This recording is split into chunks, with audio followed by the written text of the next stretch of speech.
nakikita nyo ba yan? Apply now. Apply now, ibig sabihin, iniimbitahan tayong mag-apply. Yan po guys ay monetization for YouTube.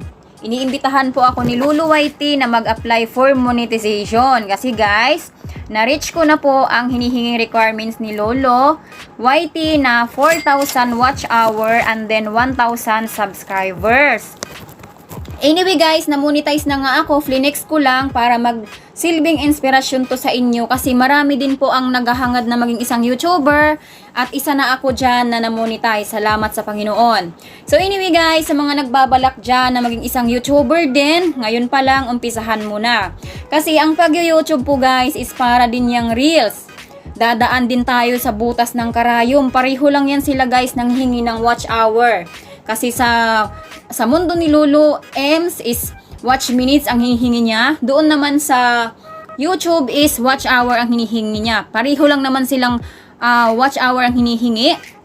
So, ayan po ang masasabi ko sa inyo sa mga nagbabalak dyan. Kasi sa totoo lang guys, sa YouTube is malaki din ang kitaan. Pang lifetime na ang YouTube. Pang lifetime na ang YouTube as long na wala kang violations doon. Forever ka nang kikita doon sa video mo na yun basta't wala kang violations. Kaya yun ang mapapayo ko sa inyo. Sa mga nagbabalak dyan mag-YouTube, ngayon pa lang mag-create na kayo. At pag-igihan nyo po, pagsikapan nyo po. Kasi ang pag-YouTube, kung gaano kahirap mag-reels, mas napakahirap din po ang mag-YouTube. Kasi yan ang nangungunang napakahirap maabot ang maging isang YouTuber na mamonetize ka. Kasi 4,000 watch hour, mas malaki pa yan guys sa hinihingi ni Lulu Mets. Kasi si Lulu Mets 60,000 view minutes ang hinihingi niya. Compare doon sa YouTube is 4,000 watch hour minutes. Napakalaki talaga ng difference niya. Mas mahirap po talaga guys abutin si Lulu YT kaysa kay Lolo Meta. Pero pareho lang yan sila guys, taga ibang planeta. Si Lulu YT at saka si Lulu Mets is pareho lang yan sila guys. Magkapatid lang yan sila guys. Si Lulu Mets at saka si Lulu YT is pareho lang yan sila guys. Magkapatid lang yan sila guys. Kasi mga taga ibang planeta yan sila. Alam nyo naman pag mga taga ibang planeta, mga instrikto, di ba nga, mga mutain, tapos mga bading. Kaya nga, ayan ang masasuggest ko sa inyo. Pag-igihan nyo talaga, wag nyong sukuan. Kung nagpaplano kayo, ayan, buo talaga ang desisyon nyo. Kasi pag once na pasukin natin ang pagiging isang content creator, is hindi po biro maging isang content creator guys. Kasi kailangan natin dito is maglaan ng oras, effort, sakripisyo, puyat, pagod. Mag-iisip tayo ng mga content at wag tayong padadala sa mga parusa na yan. Kasi nga, yung pinaparusa sa atin ng magkapatid na yan is binibigyan niya tayo ng leksyon na para magsilbing aral na wag na nating ulitin. Kasi nga, mga taga ibang planeta nga yan sila guys, mga taga Pluto nga yan sila, masiselan, may higpit. Kasi nga, di ba nga, mga bading. Alam niyo naman ang mga bading, mabilis yan silang magalit. Mabilis talaga yan sila magalit guys, lalong-lalo na sa mga babae. Mainit talaga yung ulo nila pagdating sa mga babae.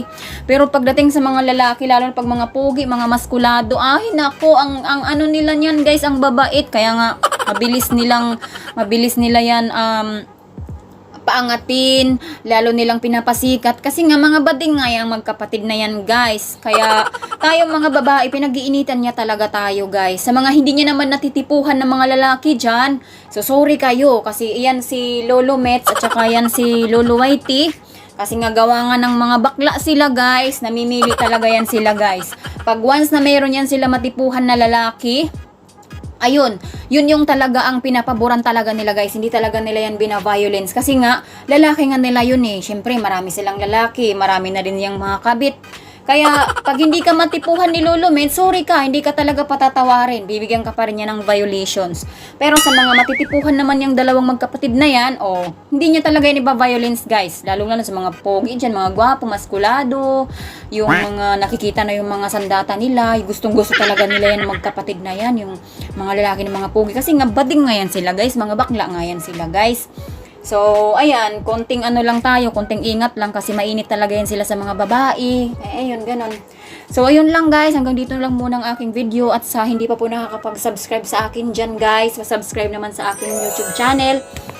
So, ito po yan siya guys, July vlog. Pasupport na rin po sa aking channel guys at para doon po tayo magpatuloy ng ating iba-vlog. So, hanggang dito na lang po muna ang aking video. Maraming salamat at sana hindi kayo magsawa manood sa aking mga video. Thank you so much. God bless you and bye-bye.